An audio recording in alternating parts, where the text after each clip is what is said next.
JAFFOs, get my news. 7FL doing good, how I knew. All pro, JAFFO, the all pro. J talk sports, they speak facts. You talk smack, you get sacked. Come tune in, sit in chat. Sport you like, they speak all that.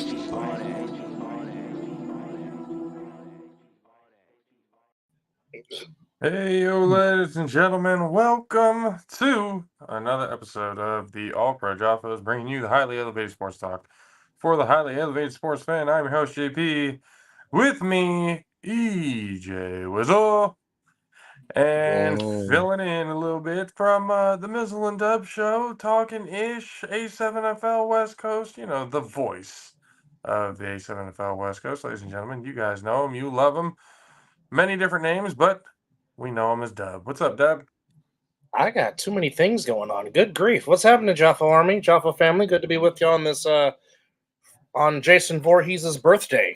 I know, Friday the 13th. It's a lucky day to be having a show today. Absolutely beautiful. I was looking at that too, going like, wow. Yeah, this may set up for something disastrous or set up for something amazing and worth watching. So Yes. speaking of scary shit, I did want to bring this up because it happened yesterday, and once again, it's bringing up talks, it's bringing up conversations.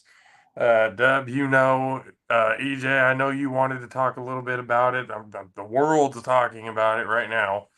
And I mean, obviously we are 2 senses about it, so we'll get right into it. Tua got another concussion yesterday.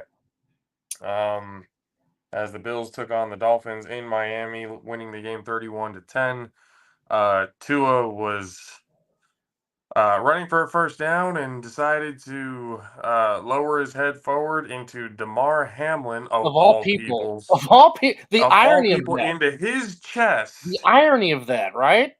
And just the way to me, it kind of looked like the way his body torqued, like it might have been like the neck, response and stuff like that to it.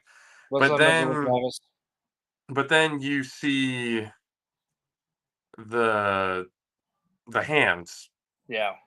Mizzle, what's going up, sir? Travis, how are you, sir? What's up? Happy Friday the 13th. Happy Jason Voorhees Day. Does anybody have the Jason hockey mask and machete? Oh, would love to have it. Would love to have it. But you see Tua with his hands, which the last time we saw him get these concussions, you saw the same thing. You know it's neurological, and but it was way worse in Cincinnati because that was on turf. 100%. And even then, at that point, because of how close he had the concussions, they were talking about possibly an early retirement. And then after that, a lot of people were saying if it happens again, he should seriously be looking at retirement. And I can't help but agree with it that he should probably retire. But I'm not the one making the decision for him. At the end of the day, he's going to make the decision, what's best for him. And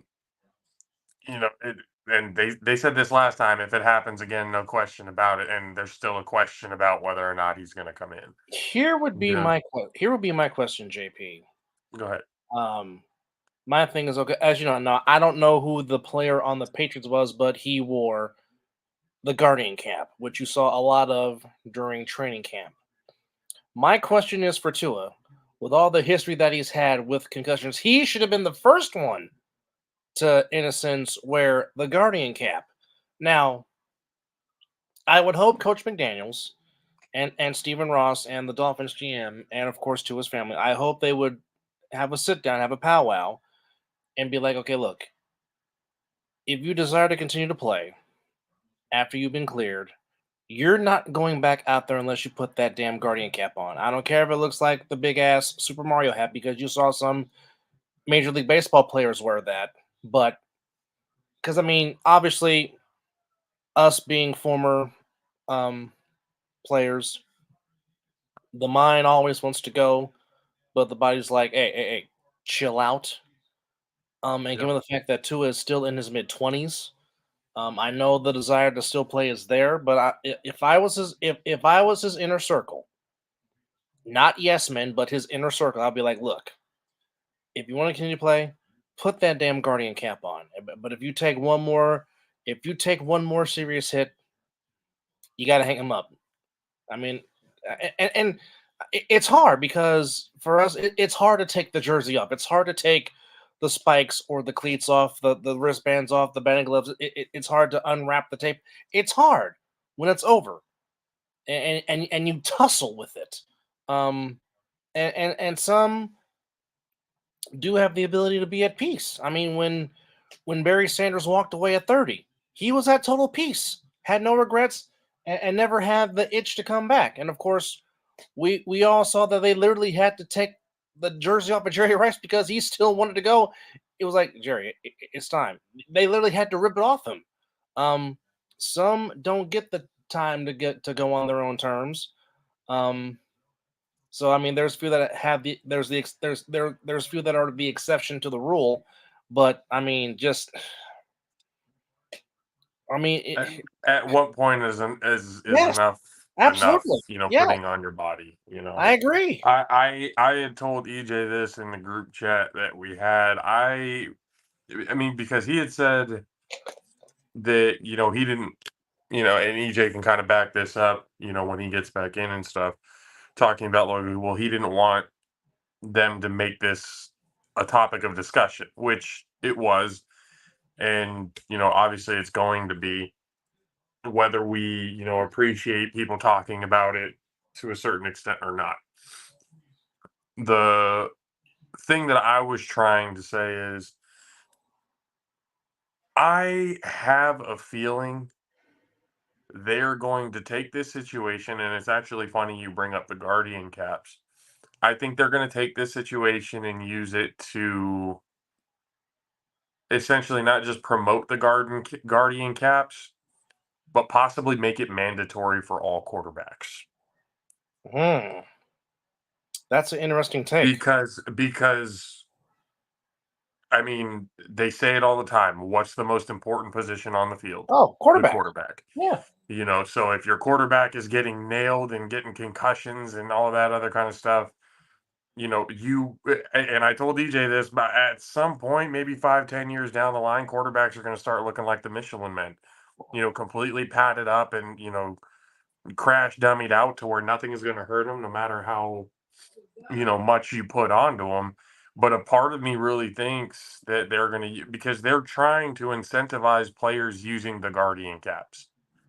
And I think a part of me thinks it's lazy, because I think the league is putting so much money into technology for like the actual helmets, Mm-hmm. that a cheaper way of going about it is putting an ugly ass Guardian cap on your head. And I think they are going to promote it till they're blue in the face. They're going to give example after example after example of, oh, how great the Guardian cap is. When in reality, it's not going to do as much. It'll take some of the blow, but again, they're taking an easy route when it comes to developing technology. But again, here's the question that we always keep saying, and that we always keep, and the point we keep emphasizing is, how can you tell a defensive player who is full head of steam? How are you going to try to tell them you need to stop at a dime? They can't, because they're going full speed. Yeah. Yeah. There's, Okay. I mean, Now, as we know, and JP and EJ, you guys who play the game, I've just been a fan for a long time. But you guys who play the game, it is very hard to stop at a dime when you're coming full speed, trying to make a tackle in a contact sport. of course. Now, have the course it pads is. and technology have gotten better? Yes, they have, absolutely. But with that said, when you're dealing with the head, Yeah. and yes, helmets have improved greatly. I mean, for a long There's time, never going to be 100% protection, regardless of. no, there isn't. Now, I mean, for like a long time, the only brand of helmets that we knew was Bike and Riddle. And now you got Schultz. Now you got all these other different brands of people that make football helmets to try and ease the way of concussions. But again, it's unfortunate because first off, what Tua has endured just to even get to the NFL. Because remember, there was the hip injury that was very serious, and we thought, was he ever going to play with that? Yeah. He overcomes that. Then he deals with the concussions to where I don't know why they had him playing while he was going through it. And then, of course, the unfortunate situation that happened in Cincinnati. He came back from that. He's helped Miami get to the playoffs, I think, twice. Once for sure. I think twice. Heck, he was a part of a history-making event to where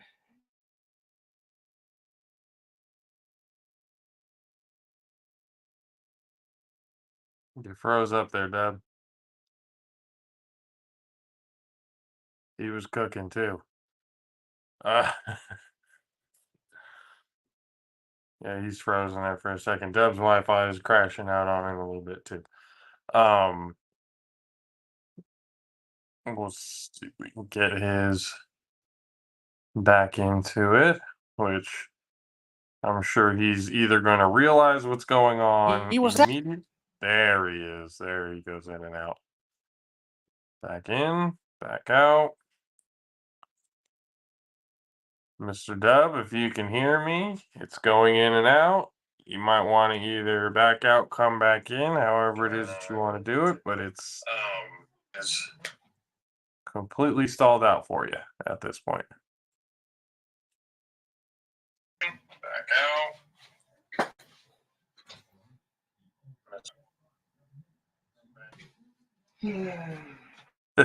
Now he can hear him, but he can't see him.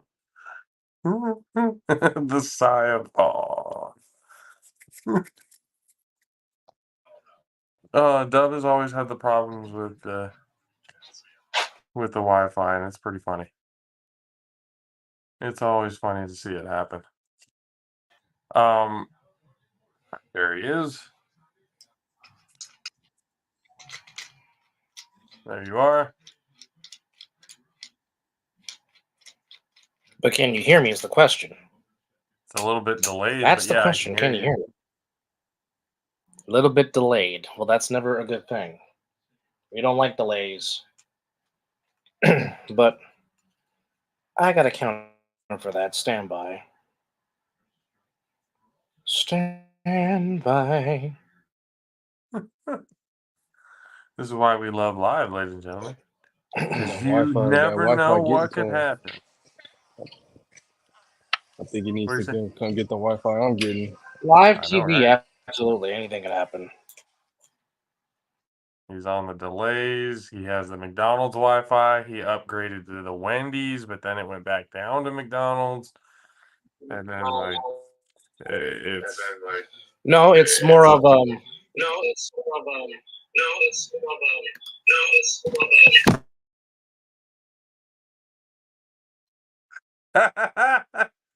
it's worse. It's worse right now. It's worse than McDonald's Wi-Fi at this point.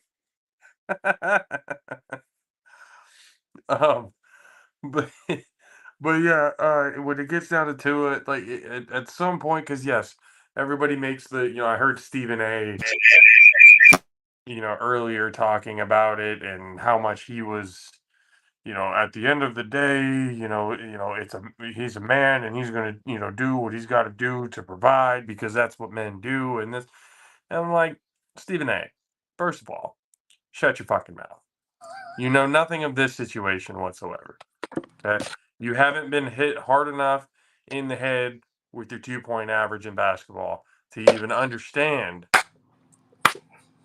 what it is to be getting shot and basically car crashed in the fucking head over and over by 250 plus pound human beings. Okay. Obviously, you've never been concussed to the point where they're even having this conversation. But at some point, I understand everyone has the toughness. Everybody, we got to they're putting food on the table for their families, and I completely understand that. But at what point? And they actually made a good point that I forgot who it was. She had made a good counter argument to Stephen A. going, completely understood. But at what point do you have to basically, I understand you're providing, but when you're done with all of this, what's the quality of life going to be? Are you gonna be able to enjoy the spoils with us, with your family? Or are we gonna be having to basically wipe you when you're Hi, 40? boss. How are you? Mr. Duncan, Suge Light in the building. What's How's it up, going? fellas? Trying to close my window so I don't get the Dubs patented freeze frame while I'm going here. Right? Oh, see, we're just going to take shots of the light skin tonight. I see that. Okay. All right. All right. You only reason you're lighter skinned than me is you got better lighting.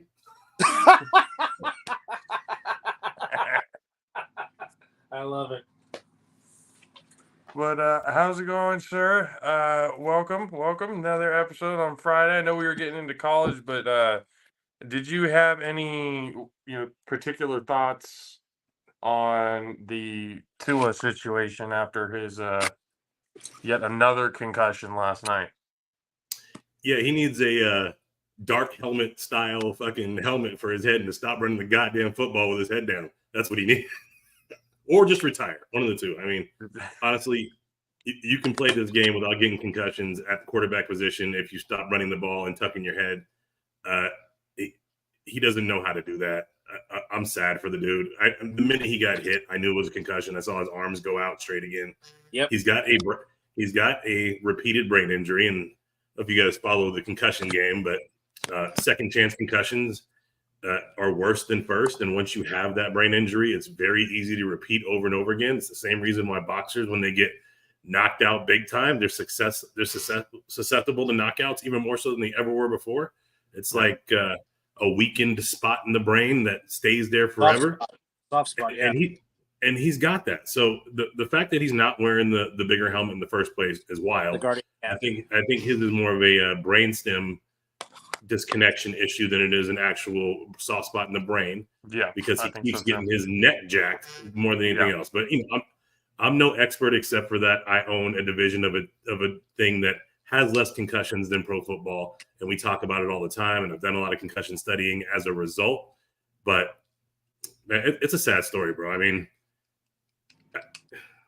let me just get on my pedestal for a minute. I said coming out of college that Jalen Hurts would have a better career than Tua. I'm definitely going to be right now. Well, for the unfortunate situation, but I mean, we can go ahead and make the suggestions, and we can go ahead and say he should retire or he should play, whichever one. At the end of the day, he's going to be the one making the decision on what he does. Well, I mean, look, the NFL is a very smart league. They don't medically clear you to play if you're not able to play. They did last year. During the game, yes. During the season, he passed protocol. I think that pursuant to what's happening with him and what happened with Steve Young many, many, many, many years ago. Troy Aikman as well. Screw you, Lawrence. The league, and based on the billions of dollars they already had to pay out for concussion, I think they will be increasing their requirements on clearing concussion protocol. And possibly if you're cleared from the game for more than 2 in a career, that the coming back from it is likely going to be a little steeper than what it has been. I mean, I think so. You watch UFC, those guys clearly get concussed a lot and can come back and still be good. Boxing, concussed a lot, can come back and still be good.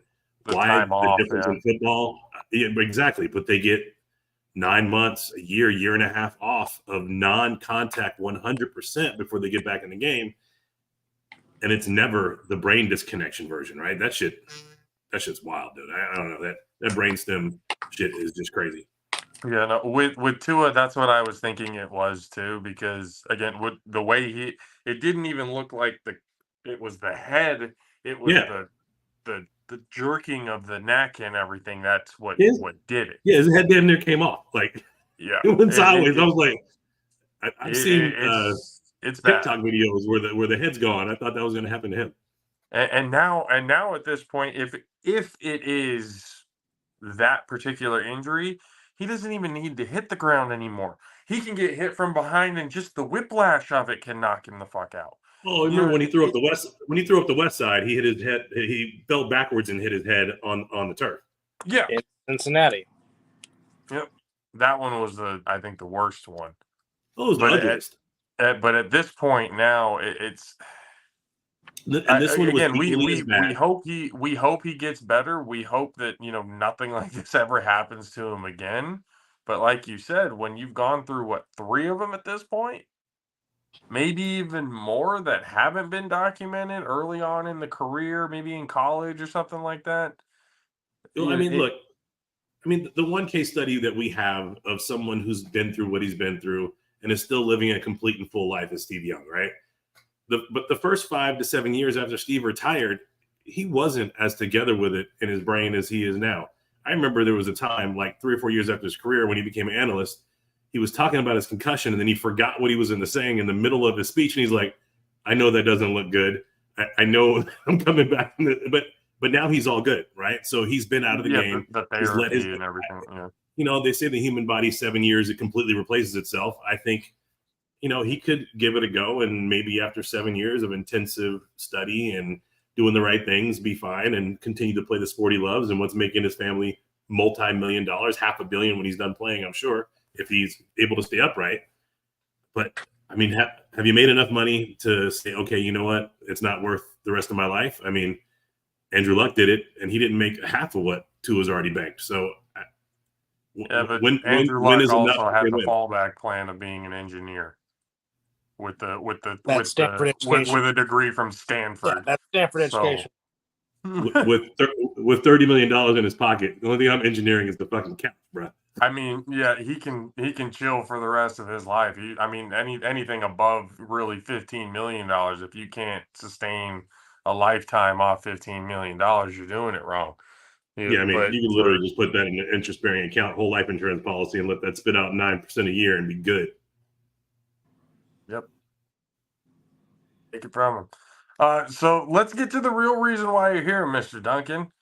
Another segment of underrated, overrated, and this time it's the college edition.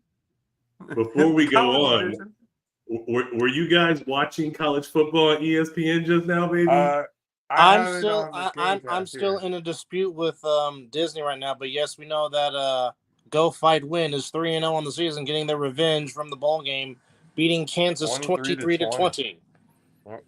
That is the 3-0 UNLV Running Rebels with 2 victories over Big 12 opponents. Expect them to be in the top 25 next week, even though they don't deserve it. Look, I'm gonna be real with these snubs and gas ups, man. Look, this overrated, underrated shit, I'm taking it seriously. Just because I'm a fan of the team doesn't mean that they don't get shade. UNLV is way better than they ever have been. They beat teams that they beat Kansas, and they should have beat Kansas. Kansas not really that great this season. They were talking about a Big 12 championship. There's no way in hell. Sorry, they don't have the offensive line or defensive line to stack up with the big boys of that conference or the big boys of even the Mountain West. And while we're on that topic, let me just go ahead and segue into my snub of the season so far. I'm telling you, Boise State winning their week 1 game the way they did and losing their week 2 game to number 7 Oregon by 3 points after leading in the fourth quarter deserves to be in the top 25. That squad is strong. Either that or Oregon sucks and doesn't belong in the number 9 spot. It could be a little bit of both. It could be a little bit of both because I mean, Boise State's always been good. In my opinion, I think Boise State has always been a very solid team, regardless of them being in the conference that they've been in. Literally always top 2 in the Mountain West, and one of those teams is always in the top 25 every year, either San Diego State or now Boise. a part of the Pac-6. Yeah, so I'm going to roll into that real quick. Let me ask, is it illegal for one conference to buy another? Because why doesn't the Pac whatever just buy the Mountain West and then ditch the shit they don't want? I was thinking that too. I was definitely thinking that. They're paying $34 million to the Mountain West in exit fees for each one of these teams that the Pac-12 is going to pay for. If it's 4 teams at $34 million apiece, my math tells me that's $132 million. I promise you the Mountain West would sell for less than that. But there's possibilities. There's possibilities that Cal and Stanford might come home if they don't like being in the ACC. There's What was also the point of leaving? I still don't understand how you have West Coast teams in the Atlantic Coast Conference. Yeah, they need to need to change the two teams. Or you got LA teams in the Midwest Conference known as the Big Ten. Yeah, it's ridiculous, bro. Look, you can't call yourself the Atlantic Coast Conference and have Stanford. Like, all right. Anyway, so Boise State, who currently has my leading Heisman vote right now with Ashton Genty, dude in week 1 broke Jay Ajayi's single game rushing record for touchdowns at Boise with 6. Jay had it since 2015 when he was drafted by the Dolphins with Jay 5. Ajayi, what happened to that guy? That guy was. Well, I mean, he was a stud for 5-6 years. That's the running back shelf life in the NFL, man. They'll remember Cadillac Williams? Oh yeah. Mm-hmm. That dude was probably the best rookie prospect ever, and John Gruden ran his ass into the ground. He says, "I'm gonna ride this Cadillac till the wheels fall off." End quote. That shit was wild. Well, he sure as fuck did. The unfortunate thing for Carnell was, I mean, he already had bad knees coming in because he had, sustained multiple knee injuries at Auburn, which did not help for the long-lasting career in the NFL. I mean, Frank Gore was the exception to the rule. Look, bro, as an NFL player, you get in, you get your 3 years, you get your first contract, make that 10, 20 million, and you hope you can trade on your name the rest of your life and your body will hold up. That is the name of the game. If you end up playing past 6 or 7 years, you have made a name for yourself in the league. It's the NFL, not for long. The average life of a player in the NFL is 3.4 years. If you make it to 6 and get that contract, bro, you're good. So hats off to Jay Ajayi for getting that done. I don't think Carnell Williams got there, to be honest. So, but then that same game, Genty broke the single game yards rushing record held by Ian Johnson, who had a cup of coffee with the Vikings and the Cardinals and the Lions of all teams. So famous Statue of Liberty play to beat Oklahoma in the Fiesta Bowl. Ian Johnson and proposed to his girlfriend. Proposed to his cheerleader girlfriend. Hey, right after. And you know what's wild? ESPN just did a special on him right before that game when Genty broke the record, like literally the day before. That him and his fiance, now wife, are still together, 2 kids, living a great life. He was doing all right. So God bless him. Oh, yeah. So that's my snub of for the college football. I think Boise State belongs in the 25th position. Hats off to the NIU Huskies for getting their spot, but I think Boise State. That was probably the biggest upset I've ever seen since Appalachian State beat the shit out of Michigan. There's question. NIU beating Notre Dame. Look, I don't know that it was upset because Notre Dame was my gas up the week before. If you go back and check the Ace NFL Streams and Memes post, I said Notre Dame doesn't belong in that position. And then they got beat. So watch out for Tennessee this upcoming week, who also doesn't belong in that position. They went. So that's my gas up of the week. Tennessee Volunteers. They beat the North Carolina Wolfpack 51-10, but North Carolina Wolfpack almost lost to an FCS team the week before.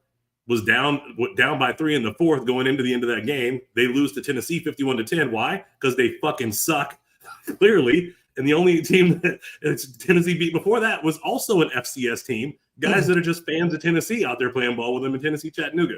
Okay, so here's the coaches poll top 25, and I'll do the AP in a second. But here's the coaches poll. Georgia 1, Ohio State 2, Texas 3, Bama 4, Ole Miss 5, Oregon 6, Penn State 7, Mizzou 8, Tennessee 9, Utah 10, SC 11, Miami 12, Oklahoma 13, Oklahoma State 14, Kansas State, by the way, they're thrashing. Arizona's probably going to move up. They're 15th coming into the night's game. They're thrashing Arizona right now in the 4th quarter. Michigan 16, LSU 17, Arizona at 18, Notre Dame 19, Clemson 20, Louisville 21, Washington 22, Iowa State by their way of beating Iowa's 23, Nebraska by the way of thrashing Colorado's 24, and Memphis is 25. That's the coaches poll. In the AP, Memphis is 25 over Boise State. Memphis is number 25 in the coaches poll. Boise State has a loss. Here's the AP poll. Memphis been balling. Here's the AP poll. Georgia 1, Bevo at number 2, Ohio State at 3. So Texas and Oregon State or Ohio State flip. Bama 4, Ole Miss 5, Missouri comes in at 6 as opposed to Oregon. Tennessee goes to 7 as opposed to Penn State. Penn State is 8th, Oregon is 9th, Miami is 10, USC 11, Utah 12, Oklahoma State 13, Kansas State 14, Oklahoma 15, LSU 16, Michigan 17, Notre Dame 18, Louisville at 19, Arizona at 20, Iowa State at 21, Clemson 22, Nebraska 23, Boston College at 25, and making the top 25 at 25, Northern Illinois. Which, by the way, NIU got the 25 bid, huh, for the 1 week? Yeah. So, and look, although I love the coaches poll, I am a AP poll follower myself. That's, I think, the poll that matters. The coaches poll has some stake in things, but the AP poll is the poll that matters to me. Tennessee at number 7 in the coaches poll, as you said, Dub? Is that right, Dub? Yes. They belong at like 20. Damn. So they got Kent State coming up this week, who's 0-2. They're going to thrash them too. I'm going to guess the score is going to be 58-3 or 58-10 or some bullshit like that. But then when they actually have to play the schedule they're supposed to play, shit's going to get wild, and you're going to see them drop quite a bit. They got Oklahoma coming up on September 21st. They'll beat Oklahoma. No, they won't. I know you hate Oklahoma. Oklahoma sucks. So. Well, Oklahoma isn't even a state as far as you're concerned. They're like an adjunct. Goddamn right. Hey, I'm glad you acknowledged it, Derek. I'm glad you acknowledged it. We do have the Civil War coming up tomorrow between Oregon and Oregon State in Corvallis. Yeah, that's going to be a big game. Oregon's going to have to. That's always a good game. Yeah, and Oregon hasn't got their shit together yet. I mean, obviously they played a good Boise State team by what I'm telling you here today. I've been watching these boys ball out, and they've got some talent. I'm scared for UNLV meeting them this season. But Oregon State, they look the part too, man. This is gonna be a tough fight for both those teams. An unranked Oregon State too, but again, it's when it comes to rivalry games. Yes, it's about unbeaten. Somebody will matter. get their first L on tomorrow. Yeah.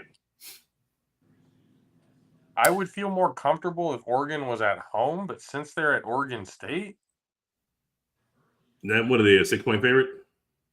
They're are. 17. They're a 17-point favorite. 17? Yep. Hey, bro, I might not have a truck next week. The over-under is 49.5. Yeah, 4.5. Hey, EJ. Hey, what's the spread? What's the Oregon spread? minus 17. Hey. Oh, yeah, I'm definitely taking the plus 17. Hey, EJ, I might not have a truck next week. I'm going to go put my truck on Oregon State right now. Here's the money line. Here's the money line. Oregon is minus 900. Oregon State plus 600 on the money line. Yeah, I'm not going money line. I'm not that fucking crazy, but I'm taking the points. Yeah. According to ESPN. I'm taking a spread for sure. I'm taking a spread. Jeez. I'm going to put my truck up. I'm going to come home with 2 trucks. Hey, but fellas, I got to bounce. I got a screaming sick baby. So I appreciate you having me on. I love this segment. Let's keep it rolling. I appreciate you, fellas. Absolutely, Dub, good to see you, brother. Good to see you, buddy. Yeah, I'll be good. Take it easy, sir. We'll talk to you again soon. Hang on, wait. Rebels. They are 3-0 with the impressive comeback win, beating the Kansas Jayhawks 23-20. It is 31-7 Kansas State. About to go to 3-0 in Manhattan. About 2.5 to go in that game. Stop it. He's dead already. Alabama heading into Madison to take on the Badgers of Wisconsin. I would advise some people to be on upset alert on that one. You're not wrong. You're not. I don't know about that. I don't. For some reason, the Alabama at minus 16.5 tells me that Vegas knows something that we don't. Well,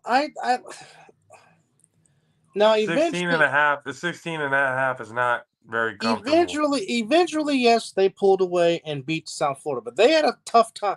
I don't know what it is the last two times they have played South Florida, playing the South Florida Bulls, but it has not been a walkthrough. Is Milroe as good as they think? I don't know. Honestly, to me, no, he's not. He that does good. some good. He's He definitely does not some good Heisman things, Trophy but worthy. yeah, but I go back to last year against Michigan. He just doesn't seem to thrive when the light shines the brightest. He choked hard when he played against us in Texas. Yeah, and if it wasn't for Auburn being stupid and not rushing the quarterback in Jordan Hare, we probably don't see Alabama in the playoff. But because Auburn went to sleep and decided not to rush the quarterback and just give him all the time in the world to throw to make that touchdown pass, Alabama got the chance to play Michigan in the playoffs. We know what happened there. But I mean, like I said, he does some things, but then it's all about that C word, consistency. Well, they make him look like an all-star in college football 25, though. I'll tell you that. Well, of course they do. There was one game I saw on here that actually gives me those like intriguing vibes, and it's Boston College in Missouri. Yeah. 24 Boston College, 6 Missouri. I don't know why seeing Missouri in the top 10 throws me off as much as it does. But there is a part of me in this game, especially after watching Boston College these last few weeks. I think this is going to be that early moment in the season that Missouri's not prepared for. I think this is one of those trap games that they're going to completely overlook and catch themselves in a big ass bind. 14 and a half, 52 and a half is the total. It's in Missouri, but I don't know. Something about this game screams trap game, upset alert. Well, I mean, as we know, stranger things have happened in college football before. Stranger things have happened in Missouri, but as it stands, Missouri is a 14.5 favorite. The over/under is 54.5. Money line is plus 450 for Boston College, minus 600 for Mizzou. But that will be on the SEC network coming to you tomorrow. But I mean, I think the game for me, obviously, besides the Civil War, Notre Dame and Purdue. How will Notre Dame bounce back? And now all of a sudden, there's the Urban Meyer rumors to Notre Dame. That seems like God. Oh God! Stop! Keep him out of football. We have had enough of Urban Meyer. I think that ship has sailed. We need to, it was fun while it lasted. We need to move on. Because Urban Meyer, there's no reason why Urban Meyer should be a head coach anywhere, college or pro. I don't think we should be thinking about, oh, well, remember what he did at Utah. Remember what he did at Florida. Yeah, that's all back. That's all back in the past. That's all back in the past. Because we're looking at the same Urban Meyer currently. Yeah, there's no reason why that man should be touching the football field ever again. Real quickly, definitely want to send our prayers and our wishes to the football team of West Virginia State, as linebacker Jalik Harrington unfortunately lost his life. This is coming out of Charleston, West Virginia. A Division II linebacker was found in an apartment in Charlotte, North Carolina on Wednesday night. Just tragic, tragic, tragic. From what they said, that he was an incredible young man, doing a lot of good things in the community. It just makes no sense whatsoever. The school is going to put something together to continue his charity work. That was said by the athletic department, but definitely want to give our thoughts and prayers to West Virginia State for losing their brother. Mother loses a son, father loses a son, a brother loses a brother, a sister loses a brother if he has any siblings, but just senseless loss of life in the ranks of college football. So I definitely wanted to just point that out real quick. Oh, man. Thank you, Dub. I appreciate you bringing it down a little bit to humble everybody from it's real shit, especially when people are young. Yes. You hate to see people who are going through, they have this talent, that they're going to do something for themselves, and then unfortunately something happens. So definitely our condolences, and hoping everything gets better, not just for the family, but for the team and everyone else involved. So I wanted to get into some NFL predictions.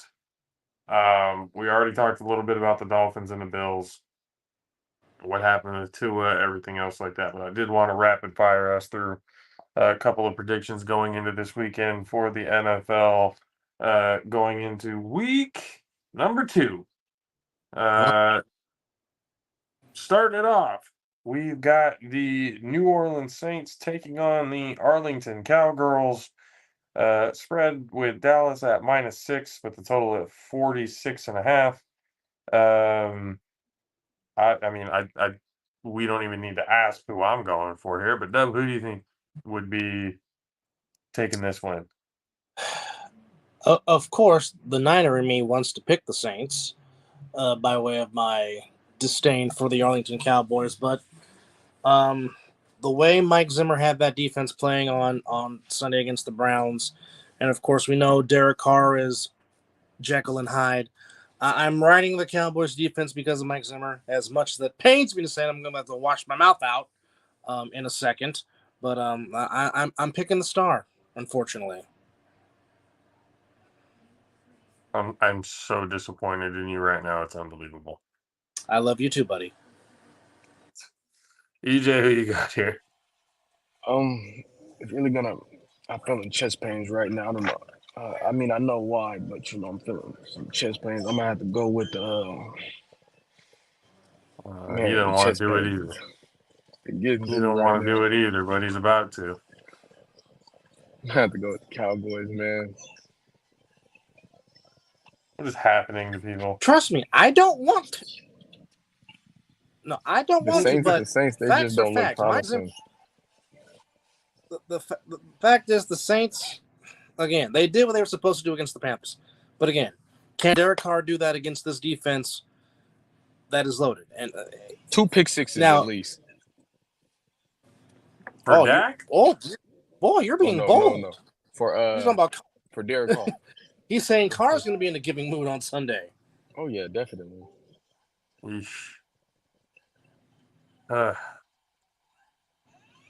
Trayvon Diggs is gonna see that boy. It's a wrap. Part of me is saying Trayvon Diggs is overrated. He gets burnt more than he doesn't. I'm just saying.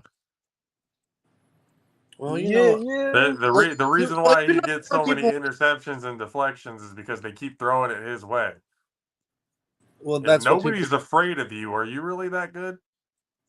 Nobody pays attention to the inside of the game. It's more of all they do is just look at the interceptions, which is fine and dandy. But to your point, I mean, who was it last year that it was giving him the business? I don't know who it was, but everybody in the league was giving him the business. But there was one receiver in particular that was really giving him the business. I want to say it was Amon-Ra St. Brown, but I could be wrong. Might have been Brown. It could have been Chase. Could have been Jefferson. Could have been any one of the top receivers in the league right now. Could have been Debo. Could have been shit. Could have been BA at that point. That literally could have been anybody. Diggs is just I don't know. That to me, I think what was the other kid? He was the rookie last season. Bland. I think he's much better than Diggs is. I agree. Bland. I think Bland is a lot better than Diggs. He's very better. He's very better in coverage. He's very better in shutting down his side of the field. Hence why he made history last week. Appreciate you, Doc.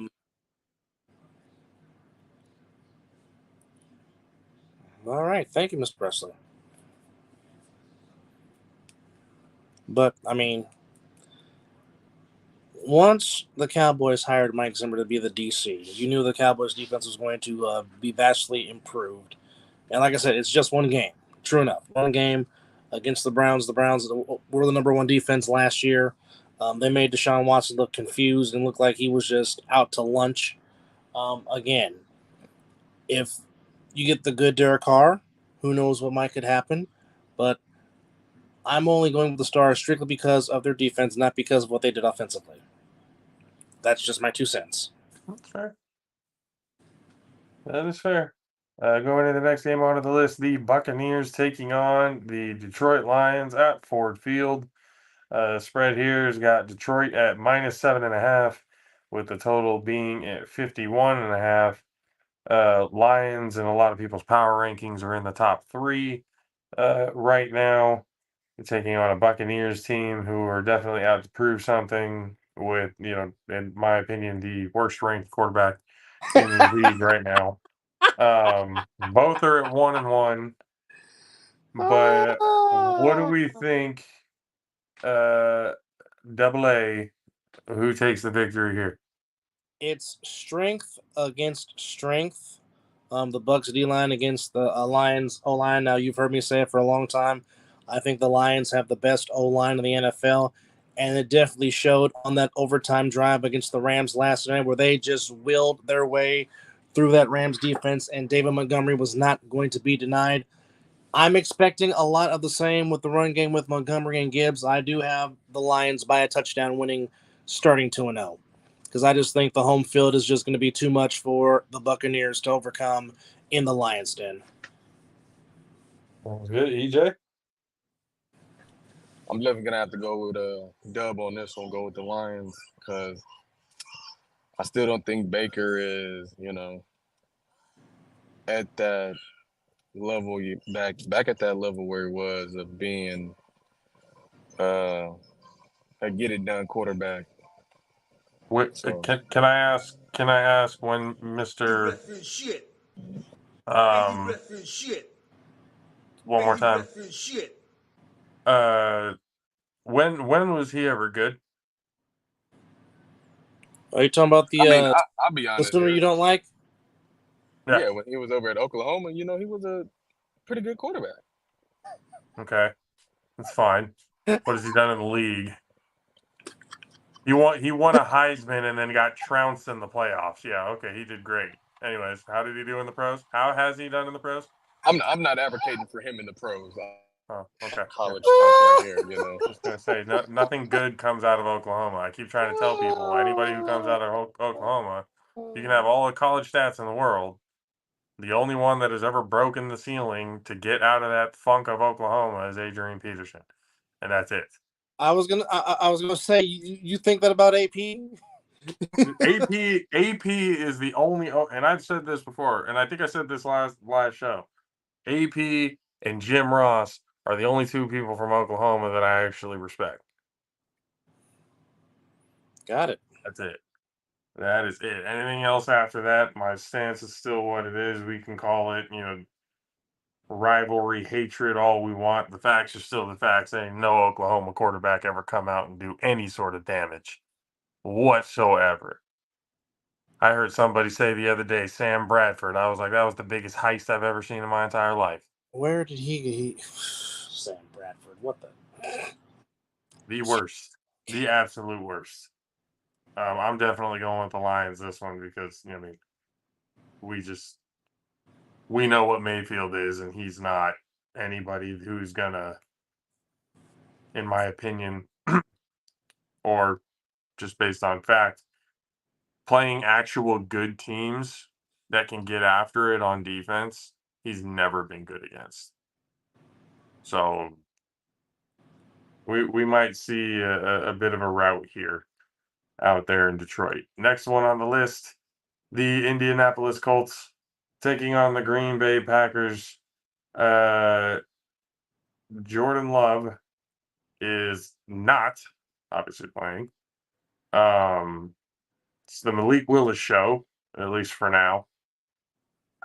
In Green Bay, I don't think the Packers stand a chance. I think the Colts might. Richardson might have himself a bit of a breakout game. I think both in the air and with his legs. I'm taking the Colts. Dub, what say you?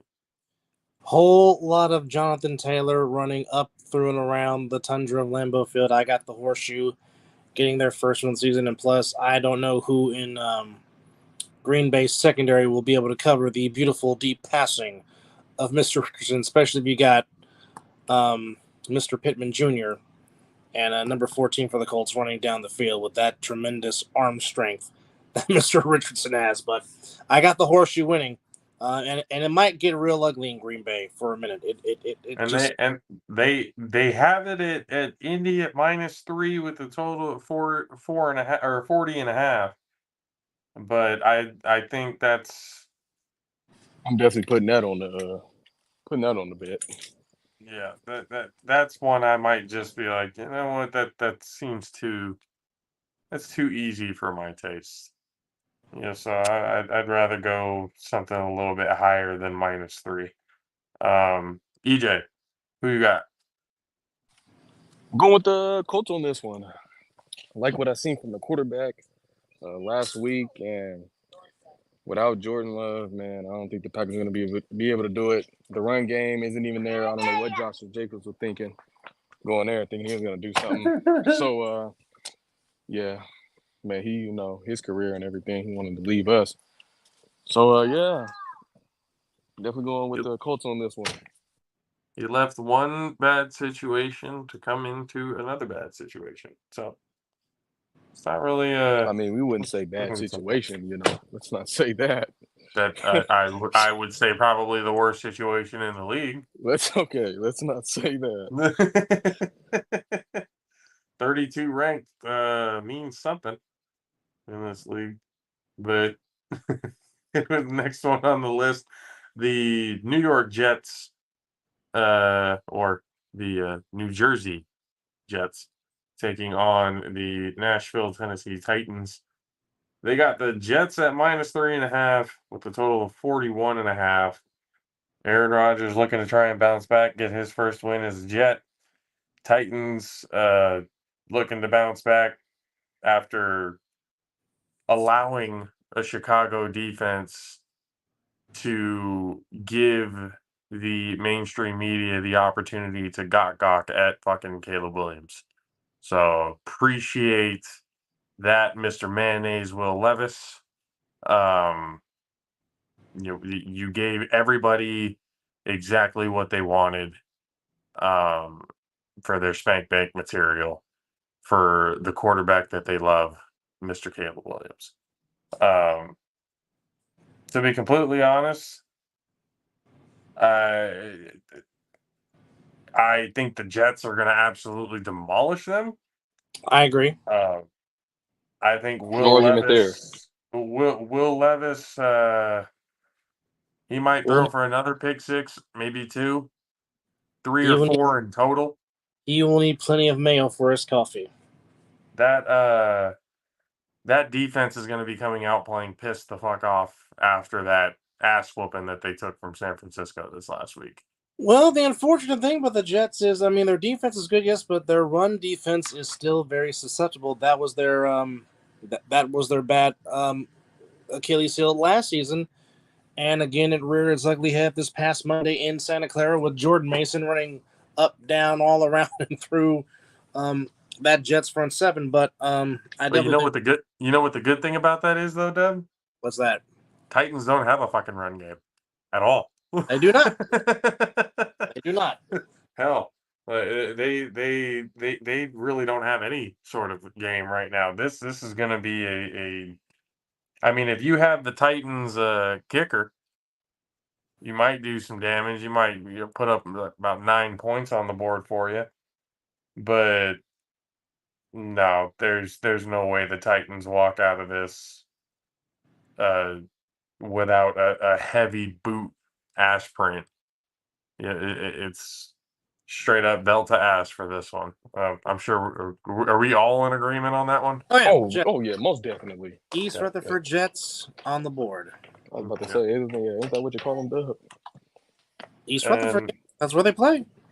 Yeah, the Santa Clara 49ers taking on the Minneapolis Vikings.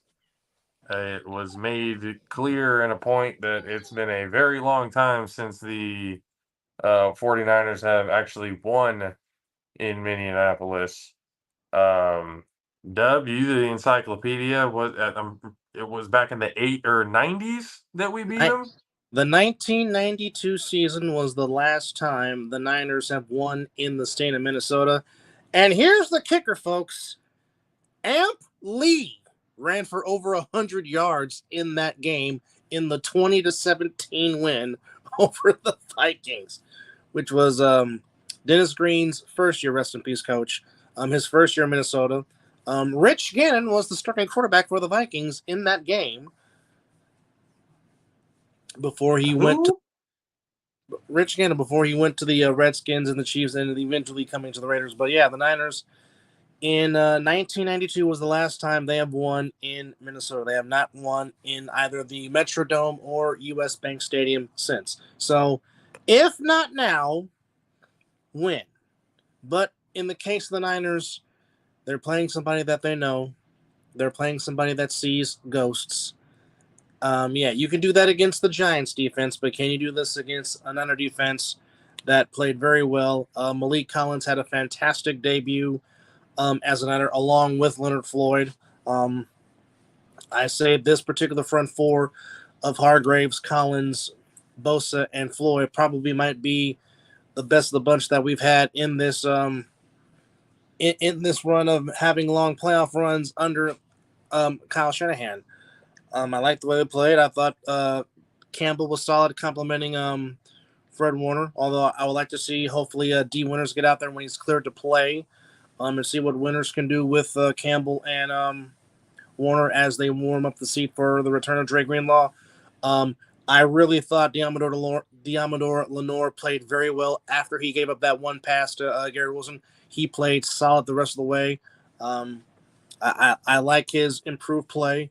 Obviously, things should get better when Huff, Hufanga, and Greenlaw return, but I thought Nick Sorensen called a very good game defensively.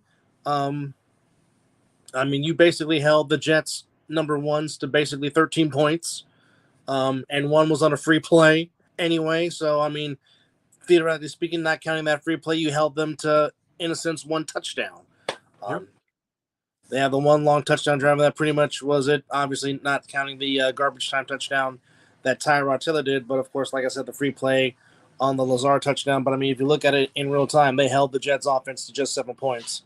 Now, again, that's not saying that's not going to be easy, because trying to cover Justin Jefferson it's a pain, without question. But them not having T.J. Hawkinson hurts. Yes, they still have Addison.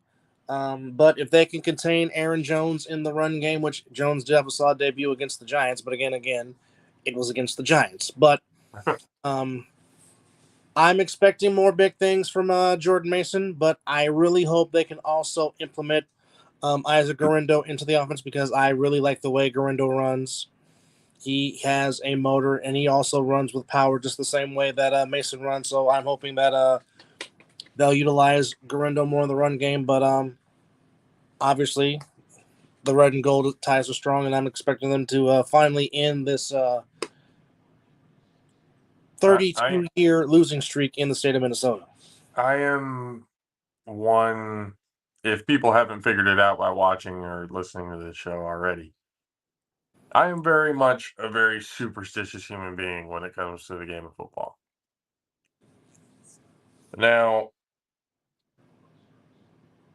it's a long time.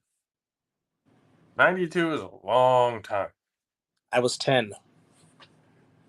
I was 1, if that. Jesus. I might have been just turning 1. Oh, God. What'd you say the date was? You said 92, but 1992.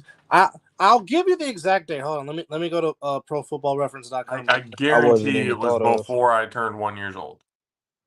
Hold on. I'm gonna As give you the long as it's exact. before December. I will give you the exact date of when the last time they won in Minnesota during the 1992 season, which the Niners in that season won the NFC West and lost to the Cowboys in the championship game, which obviously was Joe Montana's last year as 49er. So, wow. Wow. Okay.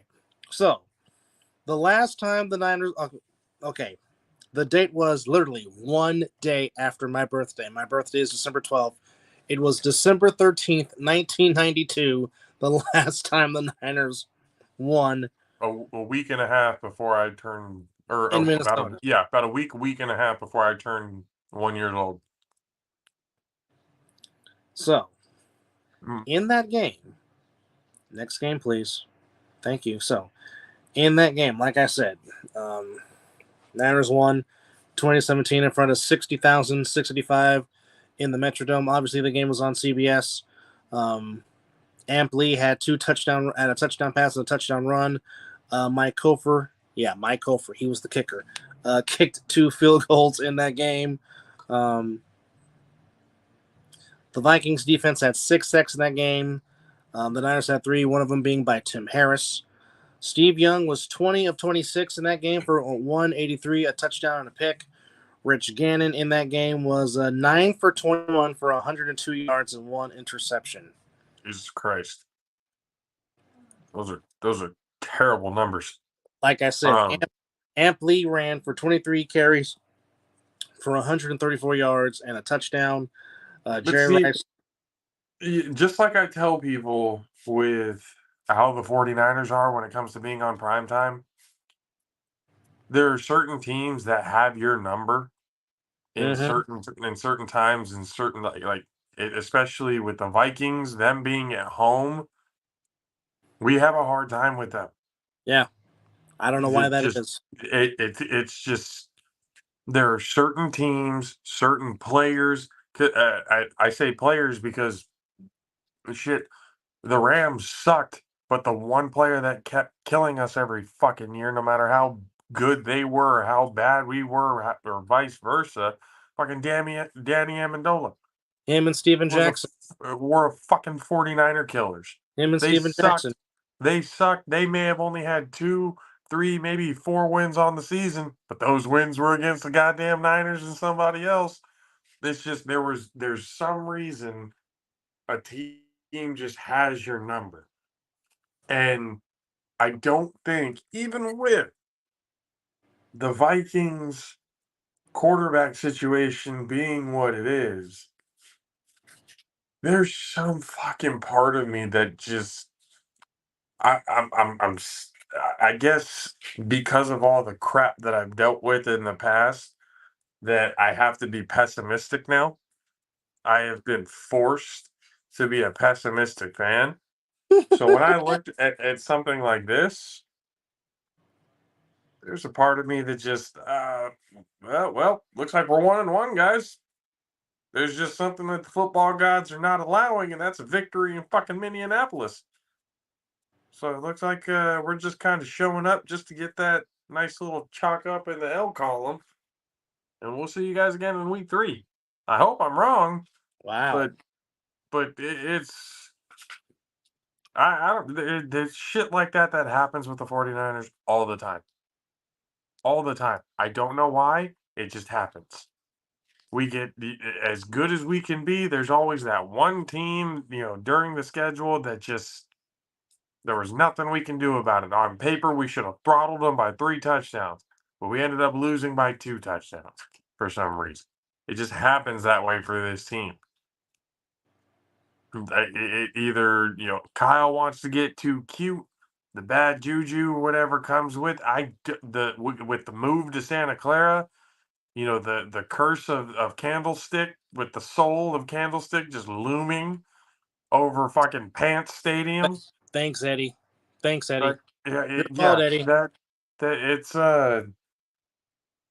there's just bad omens around this team right now that doesn't make me feel great at all, no matter how good they are. They can win 13, 14 games. I'm still looking at it going, yeah, just wait. It's coming. It's like you remember Al Bundy in Married with Children? Oh, yes. How he said just bad Pig. luck was just coming? Hey, Pig. It's the Bundy curse. That's kind of what the 49ers have. They have a Bundy curse going on right now. They think it's going good just for it all go to hell. And this is the biggest equivalent to a trap game that I've seen in a while. Now, again, I hope I'm wrong. But something tells me I'm going to be getting a whole lot of text messages from Mad Sticks and others laughing their asses off going, 49ers suck. They do. EJ? Yeah, okay. Okay. Man, I forgot. I am on here with two 49er fans. Yeah, but at least one's a little bit realistic. Who you guys You playing got again? both of us who are pretty 49ers and who realistic, else? I Who are they playing again?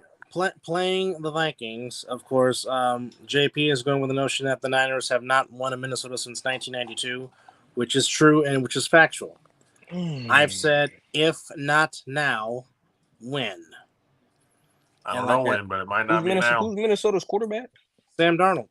Sam I.C. Ghost Darnold. He's going to have a fucking revenge game saying, you should have kept me, you fuckers. Watch.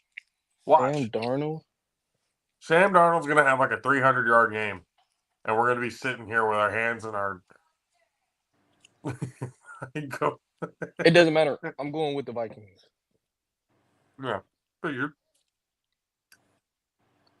that much. I just can't muster up enough. Not enough strength in me. You could muster enough to pick the fucking Cowboys, but you can't muster enough to pick the fucking 49ers. All right. I see how it is. I see it. I completely get it. The Sea Chickens taking on the Patriots in Foxborough.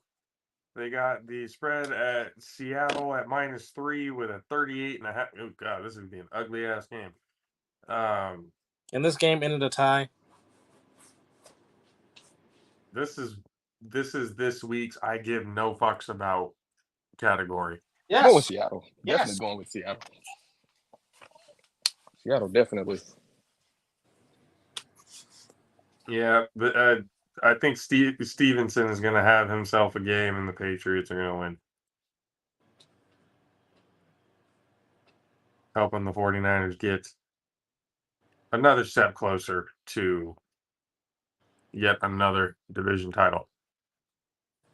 God damn it, go back. Bitch.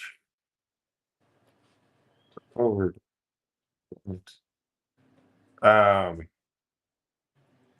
Dub obviously doesn't care, but you're picking Seattle, EJ? Yeah, definitely. I'm not even gonna sniff nothing towards the Patriots. That is a very bad team. Speaking of terrible, Daniel Jones and the New York football or New York/New Jersey football Giants taking on the Landover, Maryland Commanders, led by Jaden Daniels. Jaden Daniels gets his first win. I think so too. Why so? It just goes downhill for the Giants. Why so? Kind of. Well, because the Commanders are going to get 2 pick sixes because Danny Dimes likes to throw it to the other fucking team. You got him on your team, huh? No, I do not. I would never, ever in my life draft Daniel Jones in a fantasy football team. No. What? No. What? That would be terrible. That would be terrible for my health. Like I can barely deal with people calling him Danny fucking Dimes when he's had more pick sixes than he's had touchdowns since he signed the fucking contract. Like, no, he's not worth $30 million. He's not worth $40 million. Hell, he's not even worth $20 million. He isn't worth a bag of fucking balls and a couple of sandwiches. He's let not alone he's not worth $30, $40 balls. million Wow. fucking dollars. Oh, baby. Like, it is terrible watching him play football. And the fact that he's still on the team tells me that the Giants just have no interest in winning whatsoever. They got rid of Saquon. We all saw how that played out for them on Hard Knocks. How stupid that fucking decision was. Just to send them to a rival team to beat your ass twice a year. Well, that was smart. He was a free agent. He probably wanted to go back home anyway. Yeah, well, they had the opportunity to keep him around, and they didn't do it. Hey, you're wrong on that. And they decided to, quote unquote, test the market as if anybody else would ever want to play for the Giants and Daniel Jones, knowing full well he's giving free Christmas presents to every team throughout the year. You get an INT, everybody gets an INT. Yep. You get a pick six. You get a pick six. Everybody gets a pick six. Defensive lineman here. There you go. Give me the big boy touchdown dances. Those are always entertaining. 3 sacks on everybody. Yeah, that's. I'm pretty sure that's universal. Everybody's going Commanders on this one. Oh yeah. Oh, yeah. Go ahead, Pazinski. Go ahead, hit one arcade. Commanders. Oh man, what's the spread? Washington at 1.5. Wow. This is an ugly fucking game. Wow. I'm gonna switch it to who gives a fuck week to this one. That's where I'm going. Nobody really gives a shit about what's going to happen in this game.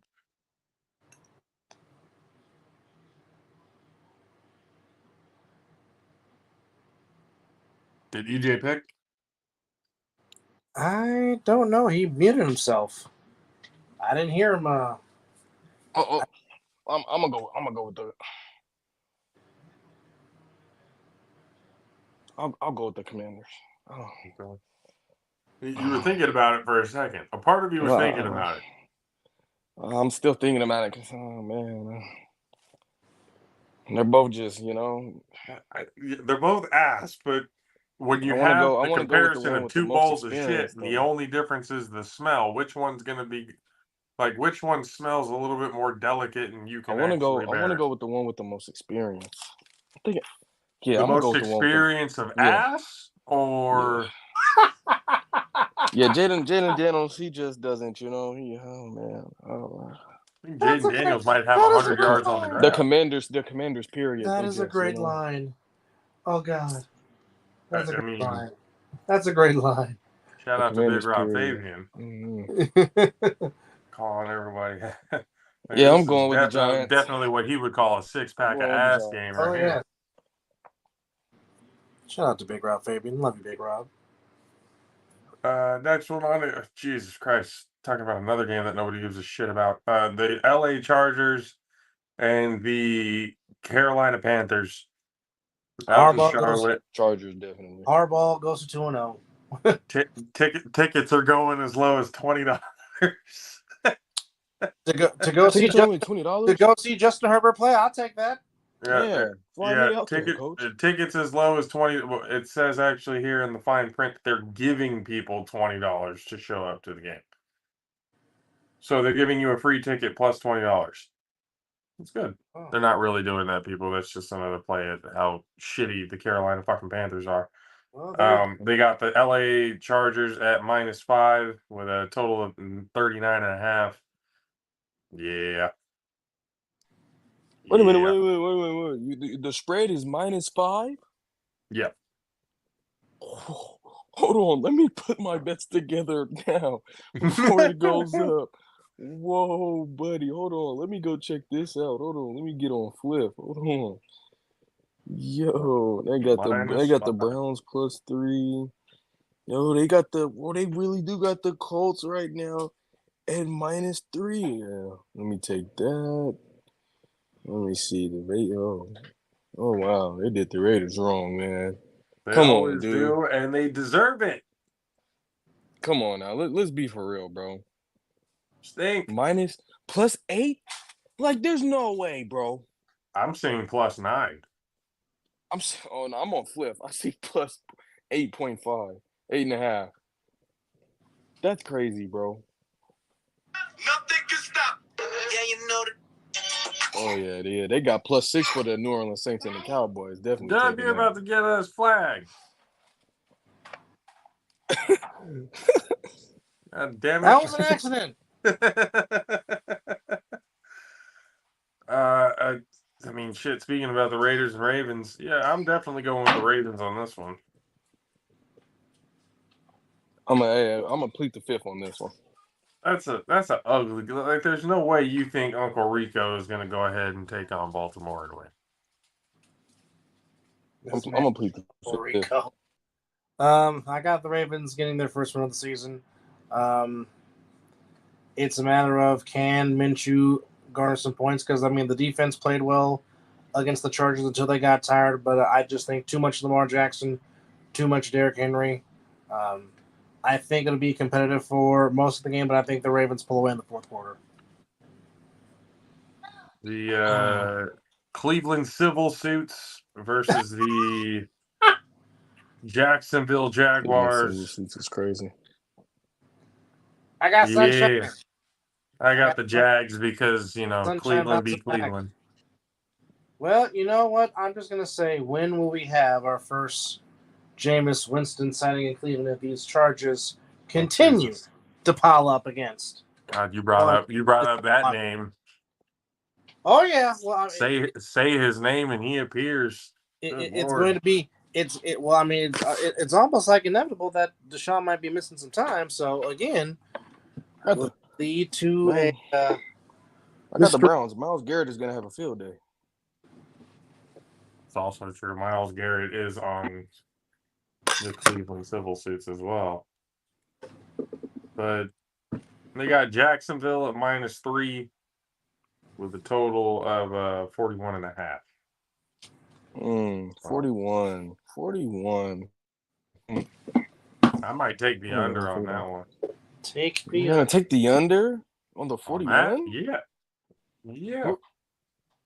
Both offenses are shit right now. Let me see this one. Where is it? Did I place a bet on theirs?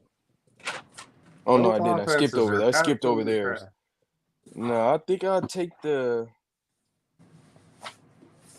I'm gonna take the Cleveland Browns on the +130. Definitely. Oh, he's taking the dog pound. He's going with the upset. Definitely taking the money line. Yikes. I'm definitely taking the money line. Yeah, let me take that money line. Definitely. Rams taking on the Cardinals. Tickets as low as $18. People, Arizona, if you're out there in Glendale and you have absolutely nothing to do but to give yourself stomach ulcers with stress, head out to State Farm Stadium and check out the Arizona Cardinals with their quarterback. Just, it's not his job to throw to wide open receivers downfield whatsoever. Because we know his job is to play Call of Duty Black Ops when that comes out mid-October. That was the wildest statement I've ever heard in my entire life. It's not my job. Did somebody hit Kyler Murray in the head hard enough to where he forgot what the fucking quarterback does? It's possible. There were so many instances where Marvin Harrison Jr. was wide the fuck open. And and his excuse was, it's not my job. Kyler Murray's not going to have a job if he keeps this up. He might have to go play in Sacramento. He's not. He might have to quit football and take up that deal with the A's and go play in Sacramento. The West Sacramento. for the foreseeable future. That's what he's going to have to do. With that kind of excuse, with that kind of play, fuck that. Why would you ever want that around your team? That's a very good question. I don't know. Rams are about to trounce that ass. I agree. Inglewood will get their first win of the year. Stafford a big day. And just too much Cooper Kupp. Nasty. EJ? Rams. Mm-hmm. Yeah. No, where they got it at? Steel City taking on Denver. I only got the spread at plus 1.5. Yeah. With the total being 47.5. That's for the Rams. That's crazy. I'll go with the under on that one for sure. Then Steel City taking on the Denver Broncos. For some reason, this game has enough hype behind it for tickets being as low as $145. Well, that's the Broncos. Probably that's the only reason why. They're playing in Denver. Pittsburgh at -2.5, with the total being 36.5. Wow. I would love to have a conversation with the people who create the schedules. And ask them, do they have weeks where it's just, fuck it, I'm going to throw a dart at the board and see what sticks? Because there are certain games, there are no reason why these games should be played. Nobody cares. Not even the locals give a fuck about this game. Not even the Walmarts? No. No, none of them. Nobody. Absolutely none. Everybody would probably rather sit home and smoke. Because that's what people do in Denver. You don't need to go to a fucking Broncos game just to watch them suck.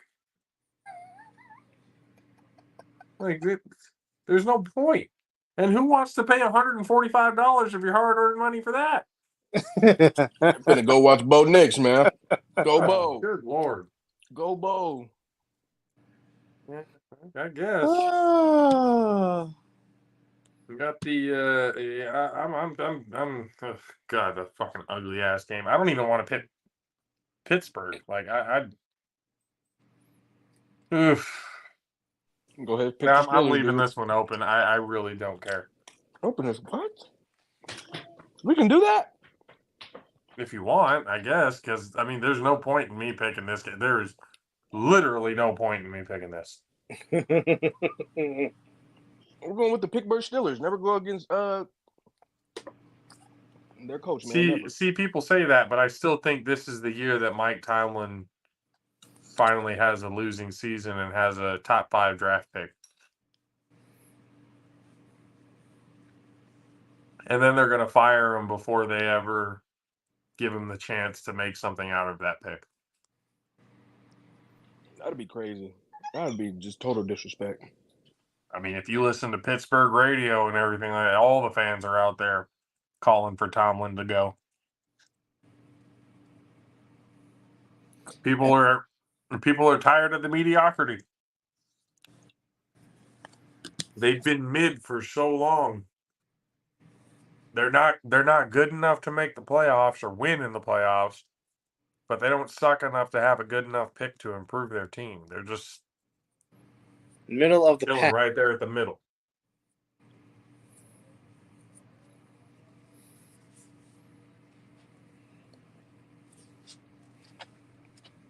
Where you said that?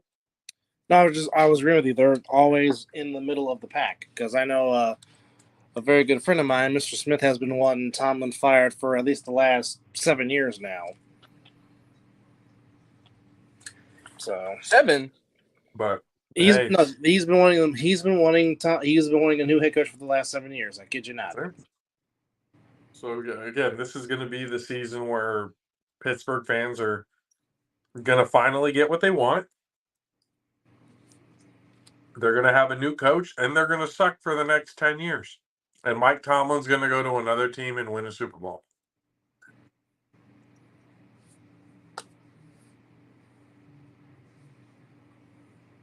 And who's he going to go to? That I don't know. Raider fans will tell you it's them. But I think a part of me... Now, this is going to sound blasphemous and weird, considering the history. But there's some sort of part of me that thinks they're going to let him go and he's going to become the head coach of the Cleveland Browns. If he wins a Super Mike Bowl Tomlin? with the Browns, Yep. Lake beat Pittsburgh both times during the season and then once during the playoffs. Lake Erie would freeze if that happened. Make him a statue, dude. If he does that, make that man a statue, brother. Oh, yes. In Cleveland, yes. He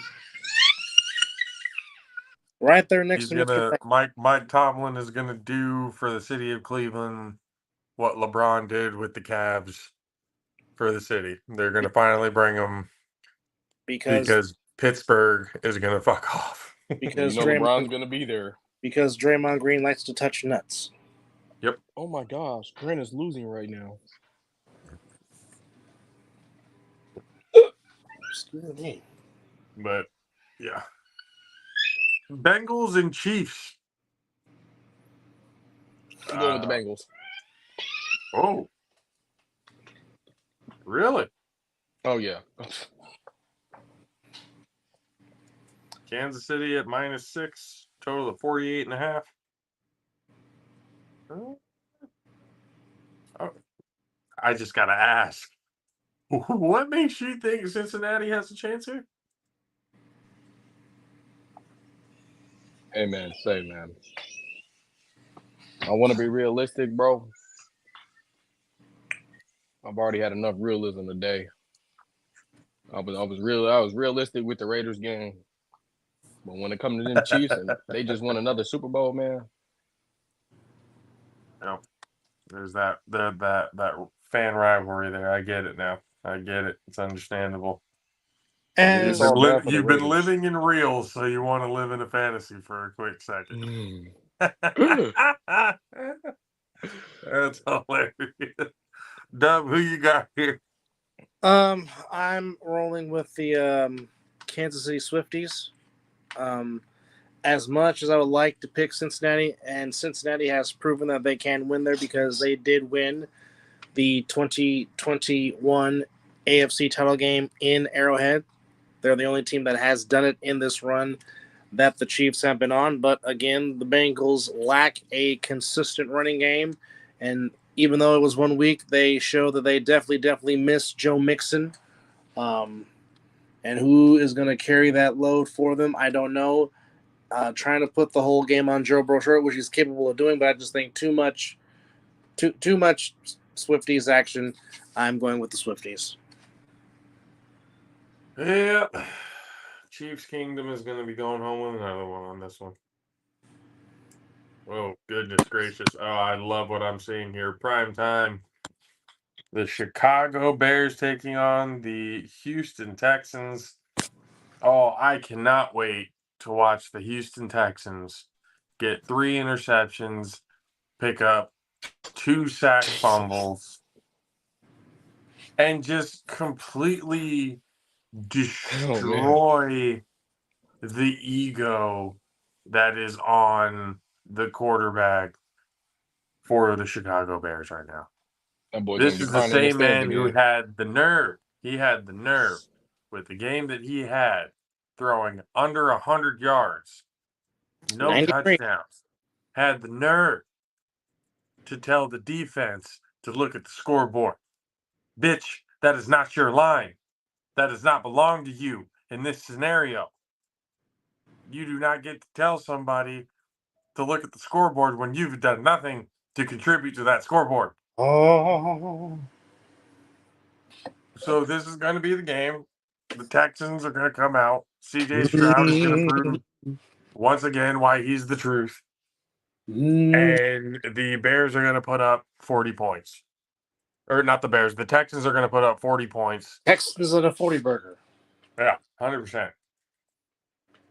100%. The total is 45.5, and that might all be for the Texans.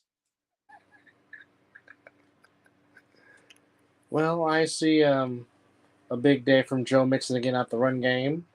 And I expect better numbers from Stephon Diggs, even though he did find the end zone 2 times back in week 1. But I'm expecting Still complaining. I'm still Fucking expecting Will Anderson Jr. to have a big day and to have a big feast on that Bears offensive line. And, of course, the Houston Texans are my non-Homer AFC representative in the Super Bowl. So, of course, I'm going with the Houston Texans. Yep. EJ? Definitely the Houston Texans.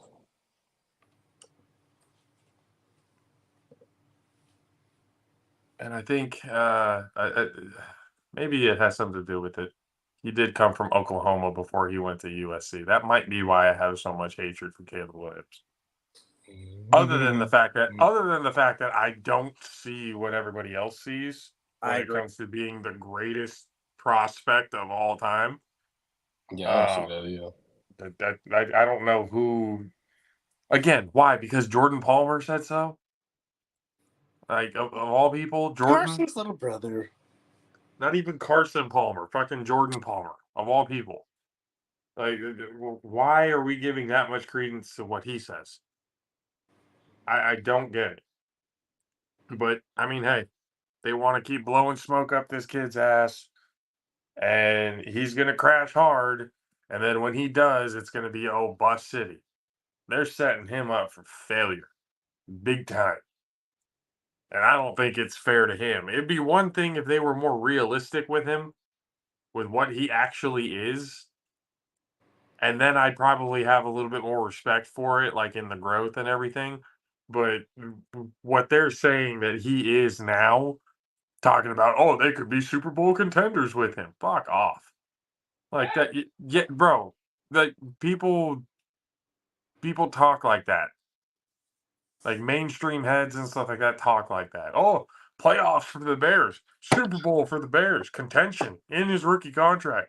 He might get them to he might get 10 plus wins all 4 years that he's there. And he's going to win Rookie of the Year. He might get a couple of MVPs. Yeah, that's how they talk about this kid. The same kid who couldn't beat Utah. The same kid who cried in mama's arms because he couldn't beat a top 25 team again.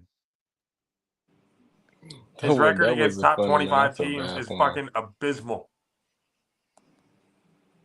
But yet, this is the greatest prospect of all time. Didn't even sniff a college football playoff. I don't get it. I don't understand. How is he the GOAT with the intangibles that he has? And I'm just saying, you guys have set the rules. What's the intangibles? What's the player that everybody looks for? 6'3", 6'4" plus, 200 plus pound QB who could run, take some hits, and throw the ball fucking a mile and a half down the field. Caleb Williams is under 6 feet. When the fuck did he all of a sudden become the best? When did we start looking at undersized QBs? Why is he all of a sudden the exception to this rule? That's what I don't understand. It's a good question. What does he do that gives him the exception to the rule? See, I'm going off on a rant on it because, again, I just don't understand where people are coming from when it comes to that argument. I really don't get it. it might be the rage bait that they're hoping for, and I'm just being a sucker for it. I don't know. It could be that. Or It could maybe- be that. Or maybe they just want you to unleash your passion. I don't know. It's more unleashing aneurysms is what it's doing. The Monday night game to end off and round off the show for tonight. We got the Atlanta Falcons taking on the Philadelphia Eagles in Philly at Lakeland Financial Field. They got Philadelphia at -6.5, with the total being at 47.5. Tickets going for a low as a whopping $155. Gentlemen, who do we got here? Fly, Eagles fly. Don't know which Kirk Cousins you're going to get. He struggled mightily. And I'm expecting a big game from Saquon Barkley in the official home opener for the Eagles in front of the passionate Philly fans. Oh, that's what you call them? Oh, okay. Passionate? Yes, very passionate. Yeah, sure. We'll go with passionate for lack of a nicer word to give them. Well, I mean, yes, I could call them the obnoxious assholes because that's what they are, because that's just what Philadelphia is. But Dickheads. that's another word for them. Absolutely, yes. Whoever called that the city of brotherly love, y'all lied through your fucking teeth. Big time on that one. Absolutely. Again, I don't know who came up with it, but it needs to be there. There needs to be some sort of if Sacramento can go from the city of trees to from farm to plate, then we can change the city of brotherly love to something a little bit more realistic. The city of Yeah, ECW. Yeah, if you go to if you see the water tower coming in from the 5 into Sacramento, it used to say the city of It say trees. City of Trees. Now it says from farm to plate. Oh, they changed it? Yep. Well, now Woodland is now called the city of trees. Really? Really? You go to Woodland where there is no woods. But apparently they got trees. That's not the type of trees that we're talking about. That's the type of trees that these are talking about. No, not those trees. The city of trees, they were being clever with that one. God damn it. I think Saquon Barkley has like a $150. Oh, $150. $150. I mean, hey, they are $150, playing the 2 Falcons. tutties. Yeah, the Falcons defense is not. I mean, they're promising, but they're still young. They're still really, really fucking young team right now. If I'm not mistaken, obviously they have ancient ass Kirk Cousins as their quarterback, but everybody else outside of him, they're probably the youngest team in the NFL or one of the youngest teams in the NFL. But this Eagles team has a lot of, good mixture of veterans and really good, superstar Pro Bowl type players on their team that the Falcons are just not prepared enough at this point yet to be able to handle.